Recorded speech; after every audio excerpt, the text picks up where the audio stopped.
বীরভূমে বিজেপির পরিবর্তন যাত্রার শুভ সূচনা হলো তারাপীঠে মা তারার পুজো দিয়ে। তারাপীঠের পূর্ব সাগর মোড় থেকে কর্মসূচির সূচনা করেন বীরভূম জেলা বিজেপির সভাপতি উদয় শঙ্কর ব্যানার্জি।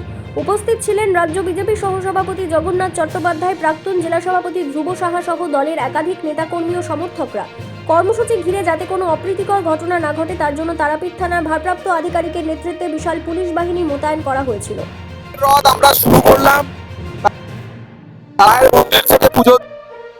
আমরা নারী নিরাপত্তা, বেকারত্ব এবং প্রতিষ্ঠার জন্য আমরা এই রথযাত্রা শুরু করছি।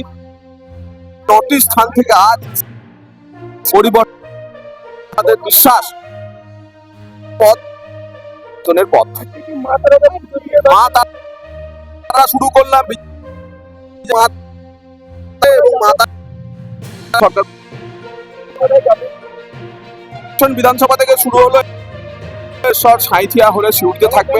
কাল রাতে শিউড়ি দুবরাজপুর হয়ে লাভপুর, বোলপুর, কাটোয়া বিধানসভা এবং কাটোয়ার বিভিন্ন প্রান্ত, তারপর বর্ধমানের বিভিন্ন বিধানসভা ঘুরে এই রথ শেষ হয়।